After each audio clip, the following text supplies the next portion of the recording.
and then lay out the ones that are divisible by 3.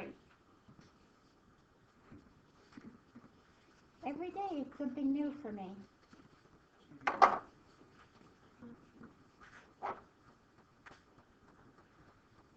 Go with figure.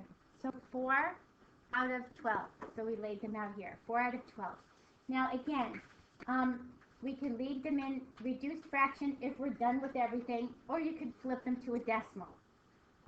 Decimal places 3 positions, and Mike and we were talking before, the reason we do 3 positions, if you had a number like this, and you cut it off to 2 positions, and you flipped it to a percent, it looks like you were 50%. It looks like you were exactly half, when in fact, you were 50.4. It wasn't a half situation. So when we move the decimal, it's going to the right. Just give yourself another position. So that's why we say rule of thumb, 3 positions on your decimals. Okay? Okay, this gave you a chart, and it asked you, get the total. You're going to give the total. What is the probability that the next person surveyed, this is why they do this, they calculate what is the trend. If the next person walks in and follows the same pattern as this does. You can do reduced fractions as well. I find it easier to go to a decimal. I don't know, I find it easier. If you're going to do, when we do our ands and our ors and we add them, we're going to leave them in fractions. We're going to leave them in the same fraction without reducing them. So if you're just giving a straight answer, you can give it to me either way. That's fine. This probably wasn't reducible, right? No. Okay, what is the probability that the next person is not too prepared? Find your not too prepared and plug that in. Okay. All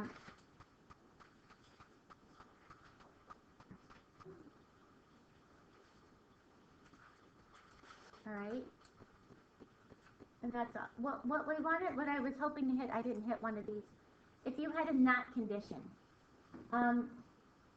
what if you wanted to say, what is the probability that they are anything but very prepared?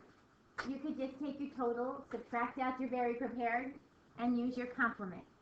So remember, the complement case is easy to use. This is one of those ordinal set of data. See, it has some kind of order, but it's very, very subjective. If you ask me, am I somewhat prepared or not too prepared, I'm really not sure what the difference is. Am I not too and I'm somewhat? I would kind of think they fall into the same category.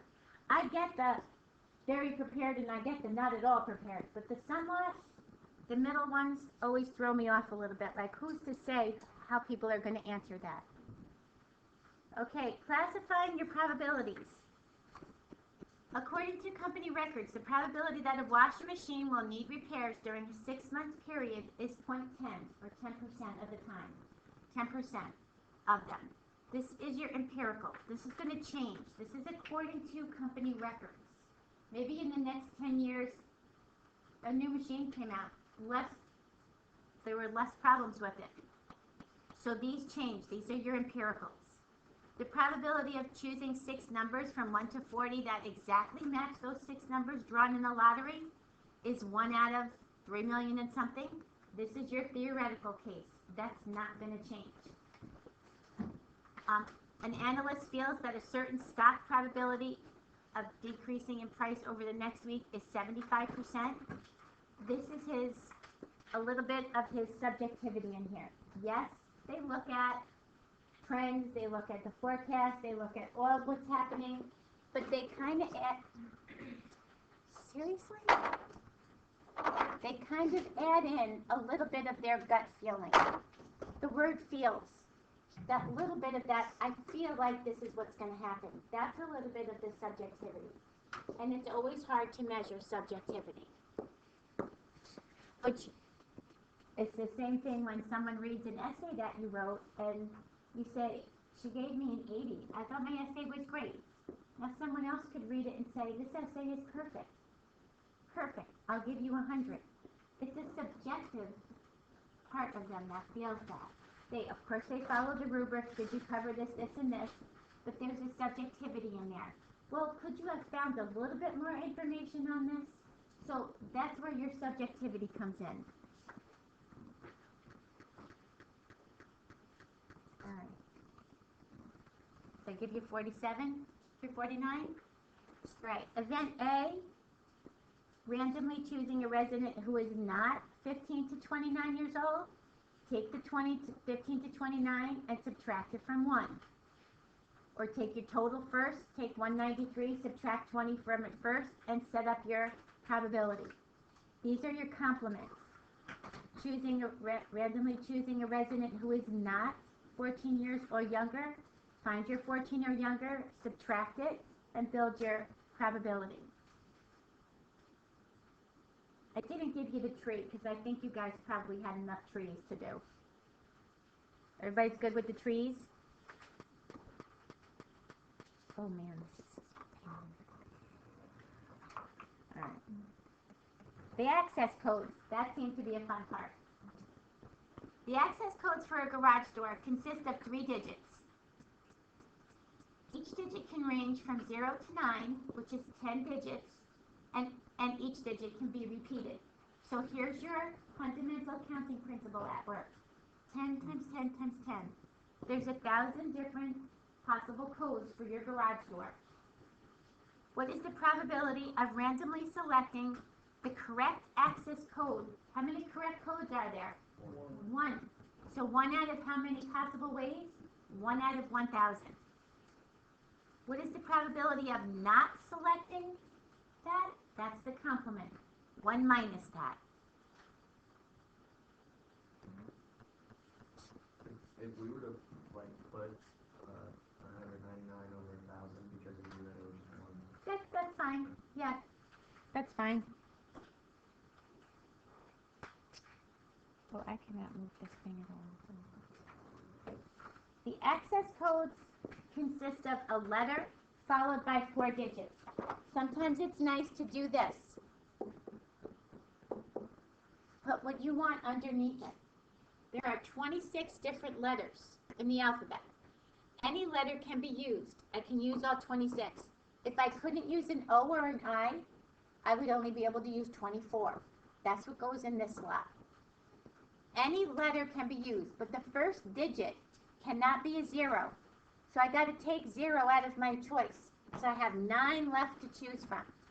And the last digit, so they didn't give us any stipulations on those middle 2. And the last one must be even. That's 5. 5 out of 10 are even. Okay. So these are how many ways you can create this access code using that constraint. What is the probability of randomly selecting the correct code? There's only one correct code. 1 out of this. This is a good type, guys, to see the difference in how many ways and what is the probability. Because I get a lot of times kids just find the ways, not the probability. Probability can only be between 0 and 1. So if you're going to get that large number, you found the ways, not the probability. So just make sure you do your part over whole and find your probability. Okay, and the last one was a big long drawn out explanation, but all it simply says is that this is how they do the parent thing of the genes on these snapdragons. So the box was such that 2 of the pinks and 1 dark pink or red and 1 white, so that you get the concept that they all have to have equal parts. There were 2 out of 4 pinks, there was 1 red and 1 white, all out of 4. So they set it up so that you just, like we looked at the spinner the other day.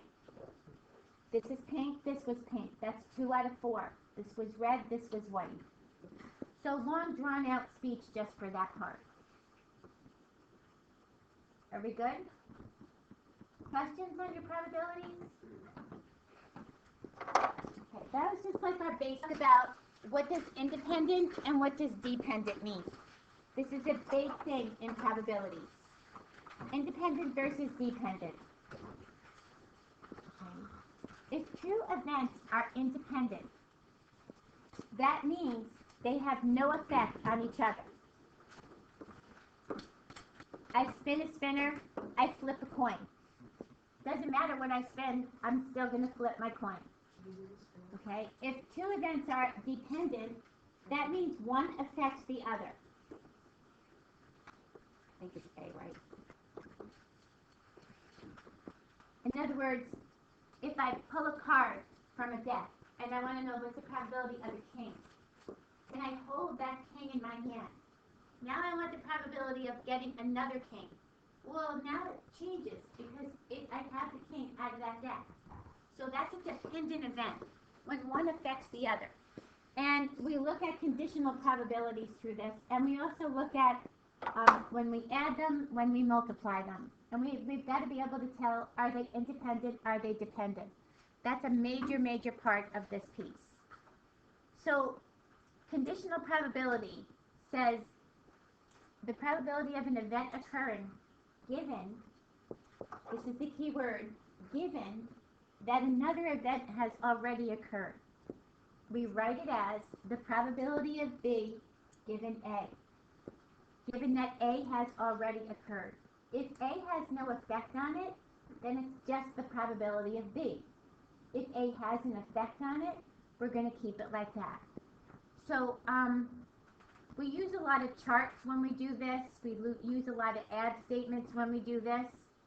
We use a lot of cards in this because we hold cards back. So these are where you're going to see that one has an effect on the other. If in fact it's conditional, then this is having an effect on this one. If it's not an effect, then it's just the probability of B, regardless of what happens. So let's take a look at different examples that they walk us through.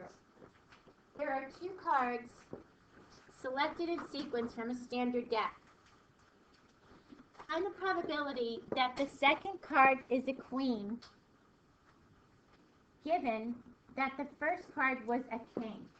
Now, sometimes they say the word replace. Sometimes they say not replaced. Sometimes they say remaining, then they're not replaced. So you kind of have to catch what they're asking for. They're saying that assuming that the first card was a king, and this is not, they actually say it this way, this is not replaced. So if I want to take the probability of finding this queen,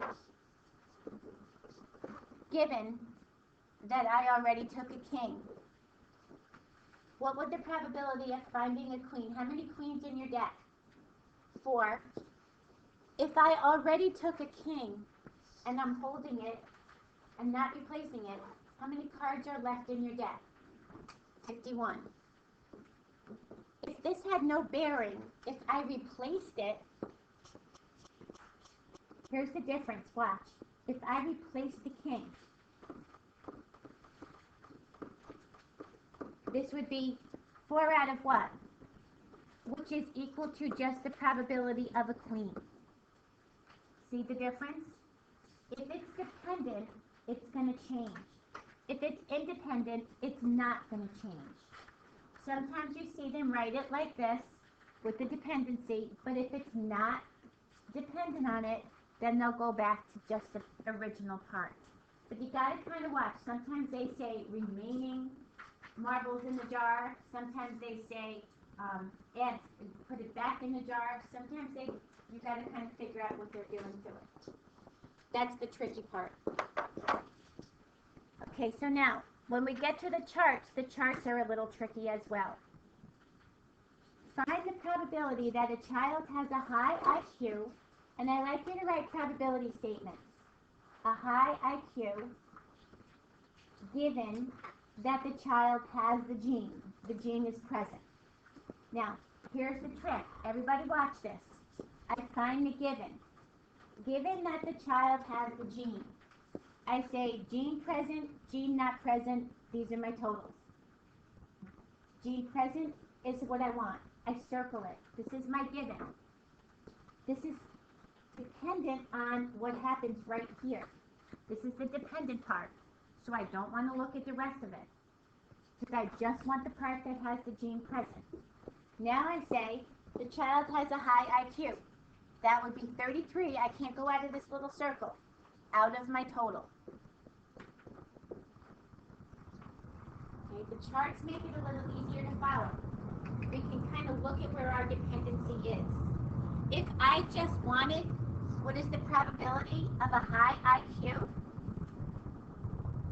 regardless of if they had the gene or not, then I would say high IQ, 52 out of my total. Can you see the difference when it's dependent versus independent? You guys are so talkative when I'm not up here. Yes, I can. Thank you. Thank you. Okay, so finding the probability that the gene is present with nothing else happening. No dependency. Use the chart. And guys, don't pack it up. Pick it up.